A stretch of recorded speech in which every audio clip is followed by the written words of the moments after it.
Assalamualaikum warahmatullahi wabarakatuh. Innal hamdalillah nahmaduhu wa nasta'inuhu wa nastaghfiruh wa na'udzu billahi min shururi anfusina wa min sayyiati a'malina. Man yahdihillahu fala mudilla lahu wa man yudlil fala hadiya lahu. أشهد أن لا إله إلا الله وحده لا شريك له وأشهد أن محمدا عبده ورسوله.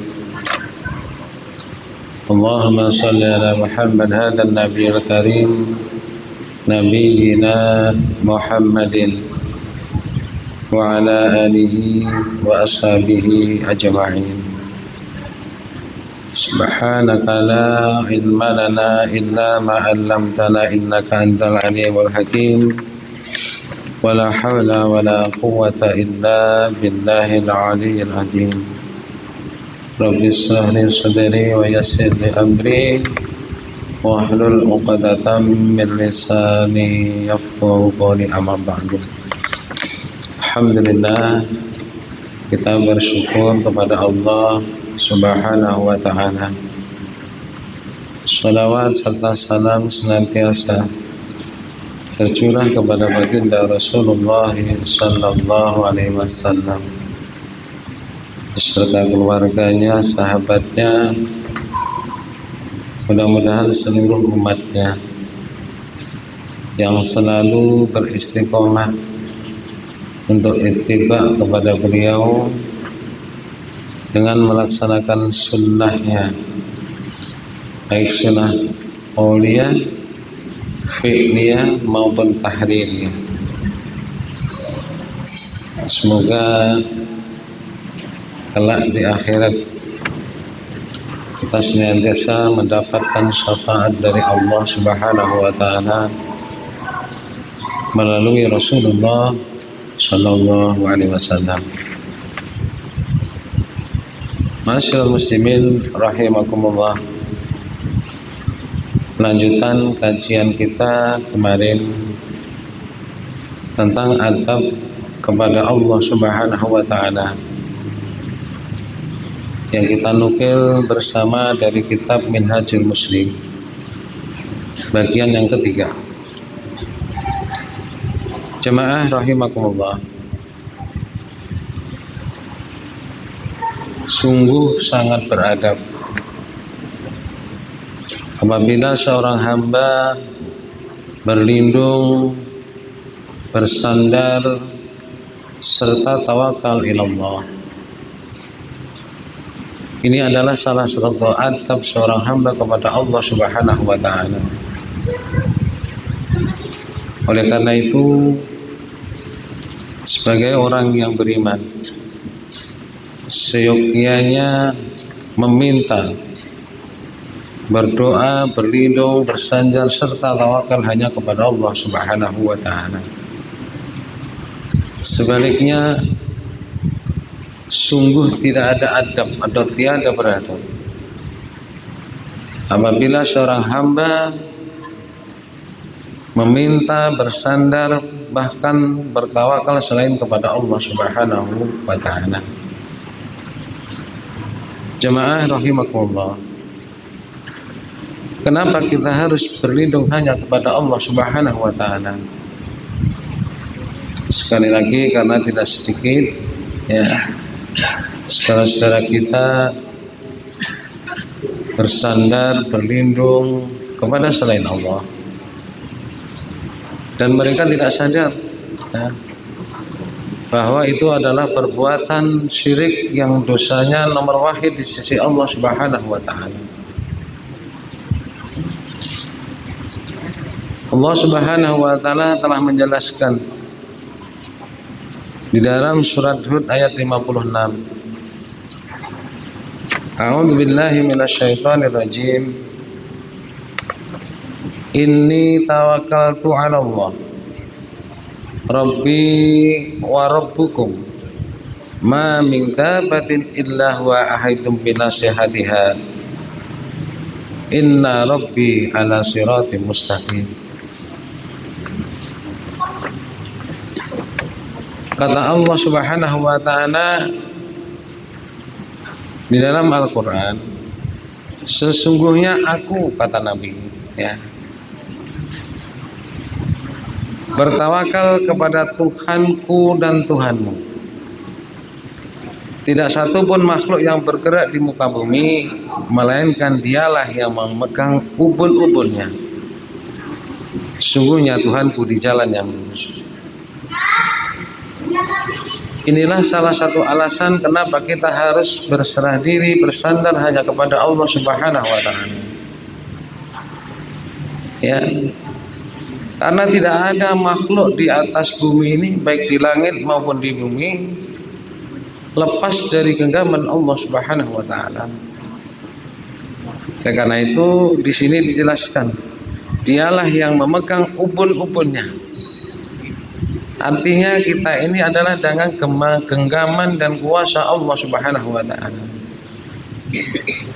Oleh karena itu, mengapa ada seseorang yang berlindung kepada selain Allah, padahal kita ini dalam genggaman Allah Subhanahu wa ta'ala? Nah, oleh karena itu mari kita renungkan ayat ini, supaya kita betul-betul bersandar, bertawakal hanya kepada Allah Subhanahu wa ta'ala.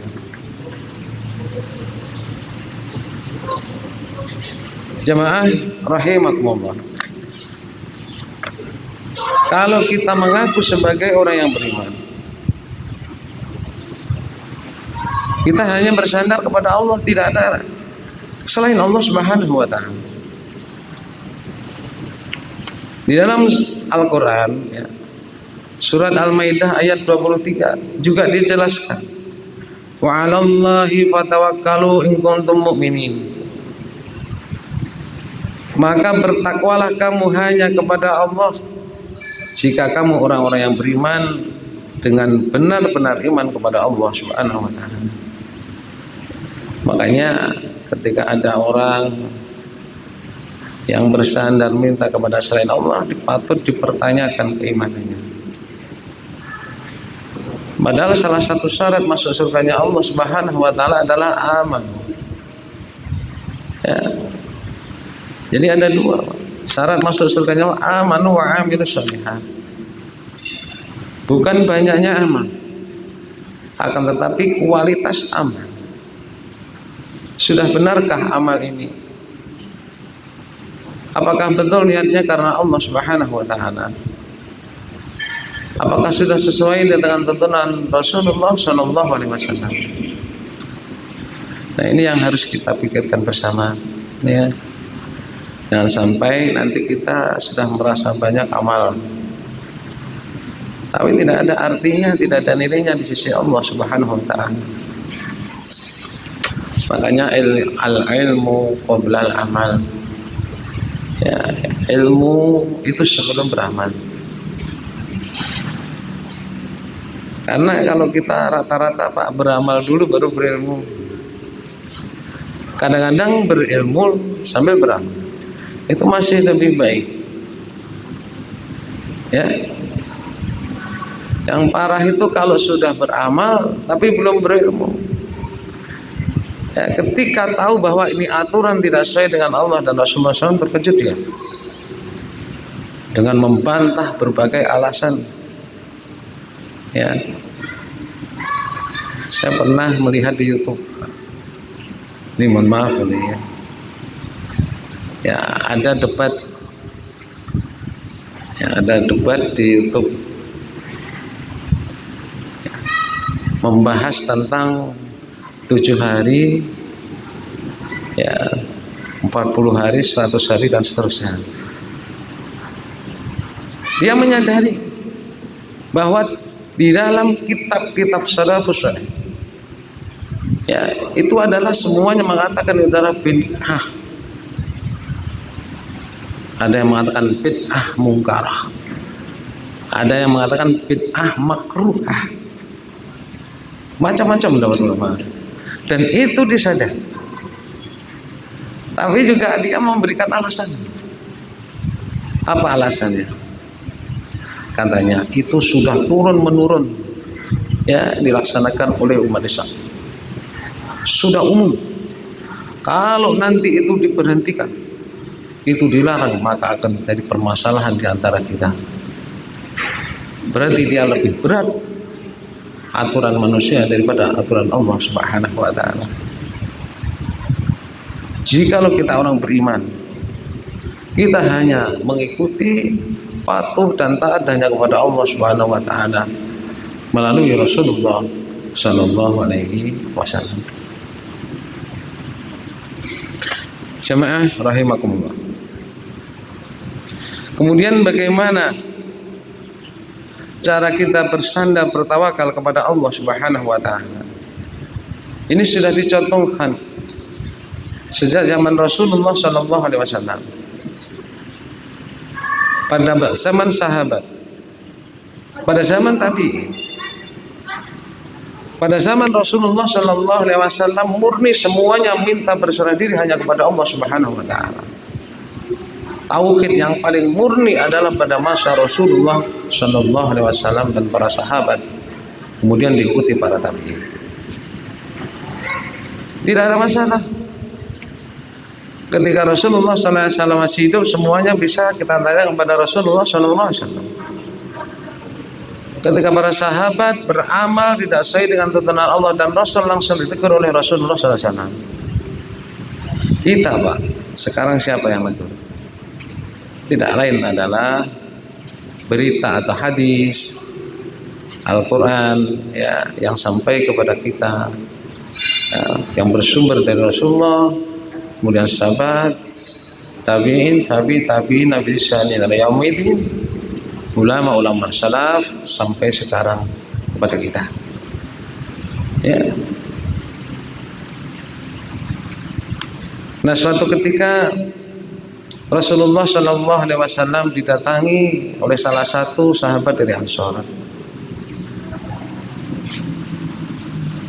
bertamu kepada Rasulullah Shallallahu Alaihi Wasallam. Ya. Setelah datang sampai di depan Rasulullah, mengucapkan salam, assalamualaikum ya Rasulullah. Waalaikumsalam. Masuklah sahabat Ansor itu. Kemudian apa kata Rasulullah SAW? Di mana engkau menaruh untamu? Ya Rasulullah, unta saya taruh di dekat pohon itu.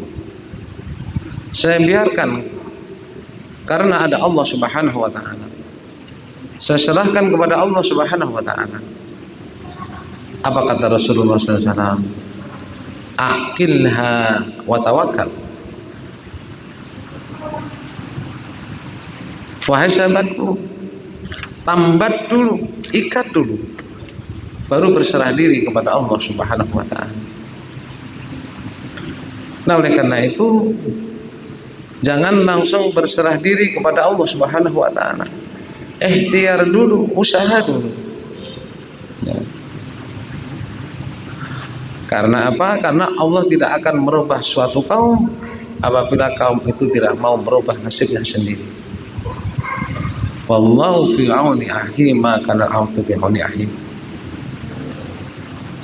Innallaha la yughayyiru ma biqaumin hatta yughayyiru ma bi anfusihim. Sungguhnya Allah tidak akan merubah suatu kaum apabila kaum itu tidak mau merubah nasibnya sendiri. Nah, makanya kita, Pak, yang pernah kita harus berupaya, berusaha, berikhtiar. Jangan lupa memohon kepada Allah Subhanahu wa taala. Jangan ikhtiar tidak berdoa, dan jangan ikhtiar tanpa berdoa. Jangan berdoa tanpa ikhtiar.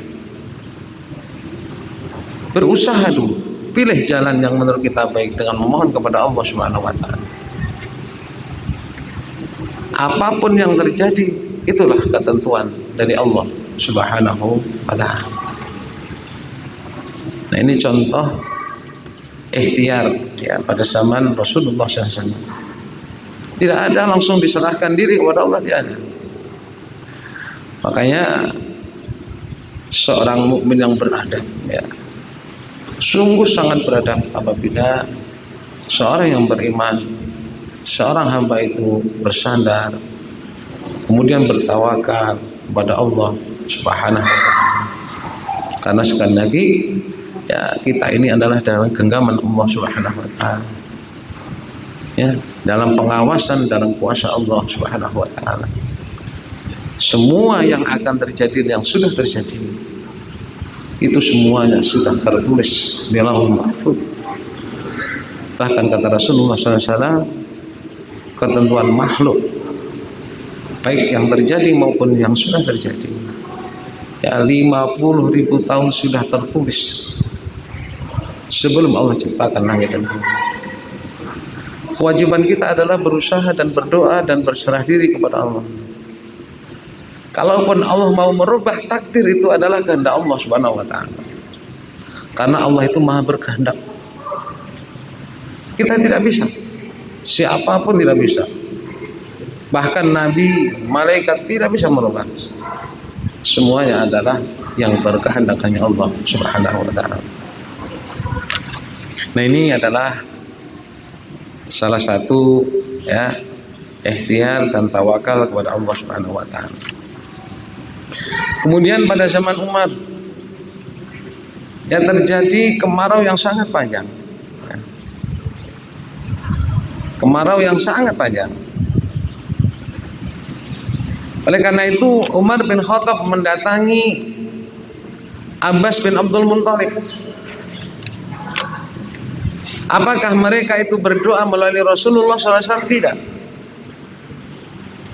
Tidak. Padahal Rasulullah adalah manusia pilihan. Seandainya itu adalah diperbolehkan sahabat itu, tidak ada larangan, niscaya sahabat itu minta melalui Rasulullah SAW. Ya, maka sungguh tidak beradab apabila seorang hamba meminta kepada selain Allah Subhanahu wa taala yang dilarang oleh Allah dan Rasulnya. Apa yang dilakukan? Mereka berdoa kepada Allah Subhanahu wa taala. Umar bin Khattab, seorang khalifah yang dijamin masuk surganya Allah, bukan minta kepada siapa-siapa, langsung minta kepada Allah Subhanahu wa taala. Ya. Alhamdulillah turun hujan pada waktu itu. Makanya kita ini kemarau juga ini, ya. Ya, seyogianya kita banyak-banyak istighfar. Kita diperintahkan istighfar, minta ampun kepada Allah Subhanahu wa taala. Insyaallah Allah akan turunkan hujan yang bermanfaat. Oleh karena itu Umar dengan Abbas bin Abdullah berdoa senantiasa, Allahumma aghithna, Allahumma aghithna, Allahumma aghithna. Ya Allah, turunkan hujan kepada kami. Turunkan hujan kepada kami. Ya, makanya Pak ya, akan lebih baik ya kalau kita sama-sama ya banyak baca istighfar sesuai dengan tuntunan daripada syariat kita, kemudian berdoa kepada Allah. Ya, doa yang paling pendek. Ya, walaupun ada sebagian saudara kita ada yang menulis sholawat untuk hujan, ya, yang dipakai mereka. Makanya mereka pakai apa? Allahumma ufirli, Allahumma anzil alaina minas sama'i ma'am midrar. Allahu ya karim, ya Allahu ya karim anzil alaina minas sama'i ma'am midrar. Ya, ini ada yang mengatakan itu sholawat minta hujan. Kalau kita contoh dari Rasulullah SAW, Allahumma a'isna, Allahumma a'isna, Allahumma a'isna. Walaupun di riwayat lain itu ada hadis yang agak panjang doanya, ada contohnya. Ya, cukup disingkat. Ya, doa yang bersumber dari Rasulullah SAW. Begitu juga pada zaman Muawiyah terjadi kemarau yang sangat panjang.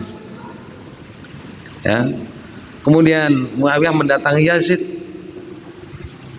Dia jangan berdoa juga minta kepada Allah Subhanahu wa taala dengan doa yang telah dicontohkan oleh Rasulullah sallallahu alaihi wasallam. Nah, oleh karena itu ya sudah ada doa-doa yang telah dicontohkan oleh Rasulullah sallallahu alaihi wasallam. Mari kita berdoa, berusaha berdoa dan berserah diri hanya kepada Allah Subhanahu wa taala sesuai dengan tuntunan salafus salih. Ya. Contoh kalau kita mau berkendaraan, apa upaya kita? Kita cek dulu, cek bannya, dicek remnya, dicek segalanya. Itu usaha kita. Jangan langsung kita ini sudahlah kita berserah diri kepada Allah Subhanahu wa taala. Tidak. Allah mulai Rasulullah tidak menyuruh seperti itu. Dicek semuanya. Habis itu berdoa kepada Allah. Subhanalladzi sakhkhara lana hadza kunna lahu muqrinin wa inna ila rabbina lamunqalibun. Bismillah, bismillah, bismillah. Dalam riwayat lain, alhamdulillah, alhamdulillah, Allahu akbar, Allahu akbar. Ya. Kalau nanti misalnya kita tertulis di Lauhul Mahfuz, oh pada tanggal ini ditakdirkan apa? Kecelakaan patah tangan misalnya. Kita memohon kepada Allah Subhanahu wa taala retak misalnya. Itu adalah hak Allah Subhanahu wa taala. Kita tidak bisa merubah ketentuan Allah. Hak kita cuma memohon kepada Allah Subhanahu wa taala. Kalaupun itu dirubah adalah hak Allah. Kalaupun itu tidak pun adalah hak Allah Subhanahu wa taala. Ya, makanya ada salah satu saudara kita ya yang tidak percaya dengan takdir. Ada misalnya rencana berangkat Minggu, berangkat hari Kamis, di tengah jalan kecelakaan. Ya Allah nak, seandainya kamu berangkat hari Minggu tidak kecelakaan seperti tidak Pak. Ya, itu semua sudah ketentangan Allah Subhanahu wa taala. Makanya rukun iman yang keenam itu adalah wabil qadri khairihi wa syarrihi minallahi taala. Ya, meyakini terhadap ketentuan ke Allah, baik ketentuan yang baik maupun yang buruk. Pas meninggal ditangisinya. Kalau kamu nak tidak berangkat hari ini tidak akan terjadi, tidak bisa. Idza jaa ajaluhum la yastakhiruna sa'atan wa la yastaqdimun. Apabila jatah ajal sudah tiba, tidak ada yang bisa memajukan dan memundurkannya. Bahkan kata Rasulullah SAW, kalau ajal sudah tiba, manusia itu mendatangi ajal. Seperti tadi, rencana berangkat Minggu, hari apa? Misalnya Kamis berangkat, kan mendatangi ajal namanya. Oleh karena itu sekali lagi kita ini dalam genggaman Allah Subhanahu wa taala. Ya, kita ini lemah dalam genggaman dan kuasa Allah Subhanahu wa taala. Makanya kita harus sekali lagi berserah diri, bertawakal, bersandar hanya kepada Allah Subhanahu wa taala. Jemaah rahimakumullah. Kemudian sungguh tidak beradab ya, apabila seorang yang beriman berdoa, bersandar, bahkan berserah diri bukan selain Allah Subhanahu wa taala. Allah Subhanahu wa taala menjelaskan di dalam Al-Qur'an, A'udzu billahi minasyaitonir rajim. Wa la tad'u min dunillahi ma la yanfa'uka wa la yadhurruka. Fa in fa'alta fa innaka idam minadh dhalimin. Janganlah engkau meminta menyembah selain Allah sesuatu yang tidak memberi manfaat kepadamu dan tidak pula memberi mudarat kepadamu. Sebab jika engkau lakukan yang demikian, sesungguhnya engkau termasuk orang-orang yang zalim, mendolimi diri sendiri dan zalim kepada Allah Subhanahu wa taala. Apa Pak contohnya? Nah sekarang ini adalah orang yang beriman tapi minta kepada selain Allah, tidak sedikit. Ya. Contoh ini, mohon maaf, dia meyakini benar-benar 100% ya bahwa tidak sedikit saudara kita yang percaya mengalungkan benang di kakinya sebagai apa? Penangkal jin. Kalau kita meyakini itu betul-betul berbuat Syirik kepada Allah Subhanahu wa taala. Ini masalah kecil, tapi sebetulnya ini adalah besar di sisi Allah Subhanahu wa taala. Padahal apa? Rasulullah telah mengajarkan kepada kita bagaimana kalau kita berlindung ya dari gangguan jin, berlindunglah, mintalah kepada Allah dengan ta'awudz. A'udzubillahi minasyaitonirrajim. A'udzubillahi as-sami'il 'alim minasyaitonirrajim min hamzihi wa nafthihi wa nafasihi. Ya. Bahkan kata Rasulullah SAW, bacalah surat Al-Baqarah di dalam rumah, karena syaitan itu takut di dalam rumah yang dibacakan surat Al-Baqarah. Ya, kemarin itu ada Pak, orang menelpon. Jadi setiap malam Jumat itu katanya ada suara di atas tuh, karena suara tembakan. Ya, saya tanya, mohon maaf Ibu, saya nanya, adalah semacam pegangan di rumah ini? Ada Pak, kami tidak kami pelihara. Saya bilang mohon maaf ya, mari kita sama-sama minta kepada Allah dengan baca Al-Quran. Tapi mohon maaf Pak, kalau bisa pegangan ini kita apa? Kita bakar, kita hancurkan. Jadi Pak, kalau malam Jumat tuh katanya karena meledak, bahkan sempat tembok itu bisa hancur Pak. Bisa hancur. Ya. Apa upaya kita? Minta kepada Allah. Dengan apa? Dengan bacaan-bacaan Al-Quran. Seberapapun hebatnya jin itu ketika dibacakan Al-Quran akan hancur. Ternyata apa Pak? Ketiga-tiganya itu ada yang bersarang di dunia. Satu orang tuanya, yang satu anaknya, yang satu anak menantunya. Ya. Nah makanya ini apa kata Rasulullah SAW? Kalau kita mau tidur, kita diperintahkan berwudu. Kemudian apa? Baca ayat kursi dan Fatihah 4 bahasa sininya. Tiupkan ke tangan, oleskan ke muka sampai kaki. Insya Allah Allah akan menjaga kepada kita dari gangguan jin, syaitan sampai pagi. Kita kan kadang-kadang tidak yakin Pak. Saudara-saudara kita itu tidak yakin. Nah memang kita kalau meruqyah orang, awalnya kita ini takut Pak. Takut kita. Ya, menghadapi jin itu adalah perlu keberanian. Kalau kita setengah-setengah, kita akan diserang. Ya, karena saya sudah mengalami dengan teman saya. Saya ajak teman saya, karena apa? Kalau nanti ada reaksi kuat, paling tidak ada yang membantu. Karena dia itu ragu-ragu. Kenapa? Kena pukul di dadanya lagi. Nah makanya kalau ada saudara kita yang sering meruqyah, memang kita harus diupayakan berani kita menghadapi. Ya, apa? Karena apa? Karena syaitan adalah musuh manusia yang nyata. Kita yakini dalam diri kita.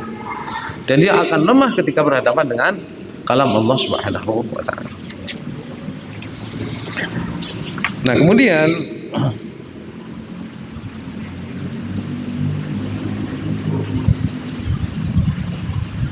di dalam Al-Qur'an Allah Subhanahu wa taala menjelaskan wa annahu kana rijalun minal insi ya'uduna birijalin minal jinni fazaduhum rahaqa. Dan sesungguhnya ada beberapa orang laki-laki di kalangan manusia yang minta perlindungan kepada beberapa laki-laki dari jin, tetapi mereka jin menjadikan manusia bertambah sesat. Makanya ada orang yang mengusir jin Pak dengan jin.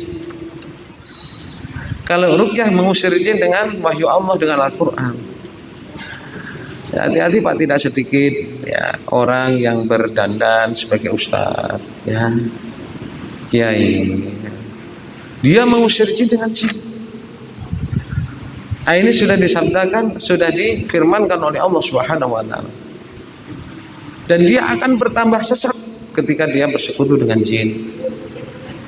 Selain dia termasuk golongan orang yang syirik kepada Allah, perbuatannya syirik, orang yang musyrik. dia akan membawa kesenyatan yang lebih dalam. Adalah Pak yang seperti itu. Islam ada. Bahkan saya pernah menemukan ketika dia hendak mendatangkan itu sholat 2 rakaat. Kemudian dia komunikasi dengan jin. Dan biasanya itu tidak lama, Pak. Tidak lama. Ini mohon maaf lah, umur itu di tangan Allah Subhanahu wa Ta'ala. Yang saya tahu orang yang bersekutu dengan itu umurnya tidak sampai tua rata-rata. Ada saya menemui itu seorang perempuan. Ya, ketika mau bertemu katanya sholat 2 rakaat dulu. Kalau orang tidak tahu, wah, ini betul-betul wali ini, betul-betul guru, betul-betul kiai, betul-betul ustadz ini. Nah, nanti suatu saat nanti sampai akan bertemu seperti itu. Ya, akan menemui nanti insya Allah. Kemudian ada juga saudara kita yang meminta kepada kuburan orang yang sudah mati. Ya, meminta bersandar kepada orang yang sudah mati. Padahal itu adalah bentuk kesyirikan kepada Allah Subhanahu wa Ta'ala. Ya, memang di dalam Al-Quran dijelaskan, kata Allah Subhanahu wa Ta'ala, wala tasabanna alladziina qutilu fisabilillah amwatan bal ahya'u 'inda rabbihim yurzaqun. Ini Pak yang dijadikan dasar. Orang meminta kepada orang yang sudah mati. Ya, artinya jangan sekali-kali kamu mengira bahwa orang-orang yang gugur di jalan Allah itu mati. Sebenarnya mereka itu hidup dan dianugerahi rezeki di sisi Allah Subhanahu wa Ta'ala. Pertanyaannya Pak sekarang, kalau memang itu diperbolehkan, apakah sahabat minta kepada Rasulullah? Tidak. Kalau minta kepada orang mati, baik itu wali maupun orang yang soleh, apakah pada zaman sahabat minta kepada Rasulullah? Kubur tidak. Pada masa tabi'in, apakah masa tabi'in itu minta kepada sahabat? Tidak ada satu. Nah, kalau ditanya kenapa minta kepada kuburan orang? Oh, itu adalah wali Allah. Itu orang soleh katanya. Itu ulama. Ulama itu derajatnya lebih tinggi daripada orang yang mati membela agama Allah Subhanahu wa Ta'ala. Dan tidak ada saya membaca satu tafsir pun yang mengatakan bahwa dia itu hidup sebagaimana hidup bisa dimintai pertolongan. Tidak ada. Artinya hidup di sisi Allah, diberi rezeki oleh Allah adalah diberi kenikmatan, kenyamanan, penerangan di alam kubur. Nah, ini Pak yang dijadikan dasar. Jadi orang menjadikan sarana orang yang meninggal itu ya, jadikan sarana minta kepada Allah adalah ayat ini. Ada satu ayat lagi, wala taqulu limay yuqtalu fi sabilillahi amwat bal ahya walakin la yashurun. Janganlah engkau mengatakan orang yang mati di jalan Allah Subhanahu wa Ta'ala adalah mati. Tidak, bal ahya, yaitu hidup. Walakin la yashurun, akan tetapi engkau tidak menyadari. Tidak ada satu tafsir pun yang mengatakan bahwa hidupnya orang mati syahid itu hidup yang bisa dimintai pertolongan. Kalau itu memang benar, tidak ada pada zaman Rasulullah, pada zaman sahabat, pada zaman tabi'in, Nabi Isa ila yaumil. Dia meminta ke kuburan. Bukankah Nabi adalah orang yang paling mulia di sisi Allah? Bukankah Nabi adalah manusia pilihan di sisi Allah? Bukankah sahabat 4 itu adalah manusia yang dijamin masuk surga? Tidak ada satupun pada zaman itu minta kepada kuburan Nabi, minta kuburan kepada sahabat Nabi, para tabi'in Nabi Isa. Nah ini Pak ya, kalau sudah ahli tafsir saja tidak mengatakan seperti itu, kenapa dia berbuat seperti itu? Ya, makanya kita harus hati-hati memang, apalagi di akhir zaman ini. Kebenaran akan diperangi. Ketika kita menyampaikan hak, kebenaran, Allah itu akan menurunkan musuhnya. Coba aja kalau kita mendakwahkan kebenaran, tapi ketika mendakwahkan kebatilan, kayaknya aman-aman aja di Indonesia. Tidak ada turun tangan majelis ulama, tidak ada.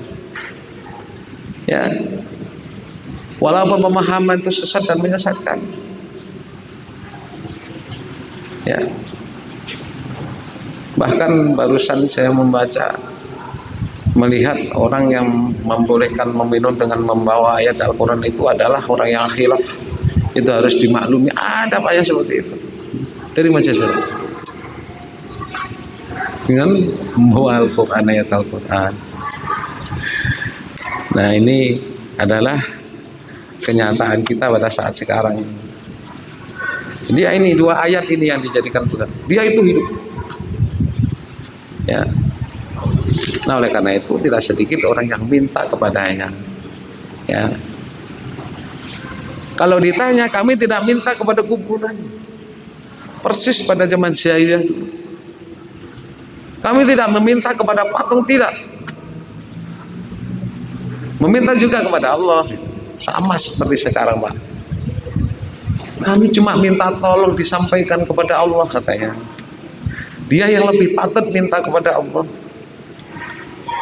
Bukankah Allah sudah mengatakan, ud'uni fastajib lakum, berdoalah kepada aku, niscaya akan aku kabulkan. Apabila umat bertanya tentang aku, fa inni qarib, aku ini dekat. Uji budak wakat da'ani idza da'ani falyastajibuli wa yu'minu bi la'allakum yarshudun. Kita diperintahkan minta kepada Allah. Ya. Apakah boleh kita bertawasul? Boleh. Ada 3 yang diperbolehkan kita bertawasul. 1, dengan asmaul husna, sebelum kita berdoa. Walillahil asmaul husna fad'uhu biha. Bagi Allah ada nama-nama asmaul husna. Fad'uhu, berdoalah dengan asmaul husna itu. Ya. Yang kedua, kepada orang soleh yang masih hidup. Datang kepada orang soleh. Ya Ustaz, mohon saya didoakan. Boleh. Sebagaimana Rasulullah SAW merintahkan Umar untuk datang kepada siapa? Uwais Al-Qarni. Bayangkan aja, Umar dijamin masuk surga. Wahai Uwais, kalau nanti ada ya Uwais Al-Qarni ketemu, mintalah, doalah kepadanya. Siapa dia? Orang yang berbakti kepada Allah, kepada kedua orang tua. Bahkan dia naik haji dengan menggendong ibunya. Dia hidup pada zaman Nabi, maka ada yang mengatakan itu sahabat Nabi. Dia mengatakan bukan sahabat Nabi karena dia hidup dia sama Nabi, tidak bertemu dengan Nabi. Pernah ketika hendak bertemu dengan Nabi, maka Nabi pada waktu itu melaksanakan perang. Ya, karena ingat ibunya, wahai Uwais, kalau nanti sudah bertemu Rasulullah langsung pulang. Ya, ibumu sudah tua, tidak ada yang menang. Ingat pesan ibunya, langsung pulang. Makanya ada salah satu ulama yang mengatakan beliau ya sudah datang kepada Rasulullah tapi tidak bertemu. Hidup pada zaman Rasulullah. Ada yang mengatakan itu masuk sahabat. Ada yang mengatakan bukan. Karena apa? Karena tidak pernah bertemu dengan sahabat. Nah kemudian ya ada yang aneh-aneh lagi Pak sekarang. Ya, kalau sudah ada ketentuan bagaimana kita minta hujan, contohnya umat Islam sekarang masih ada cara-cara lain yang itu cara nenek moyang kita, yang itu berlawan dengan sunnah Rasulullah SAW. Dengan apa? Dengan ada yang menolak hujan Pak. Dengan apa? Dengan bawang merah, bawang putih, kemudian cabai diletakkan di halaman. Itu untuk menolak apa? Menolak hujan. Nah ini biasa dilakukan oleh orang-orang ketika punya hajatan. Ya. Ada lagi Pak, untuk minta hujan itu dengan melemparkan celana di atas atap. Sungguh itu bentuk kebatilan yang betul-betul batil di sisi Allah Subhanahu wa taala. Jamaah rahimakumullah, oleh karena itu marilah kita beradab kepada Allah dengan cara apa?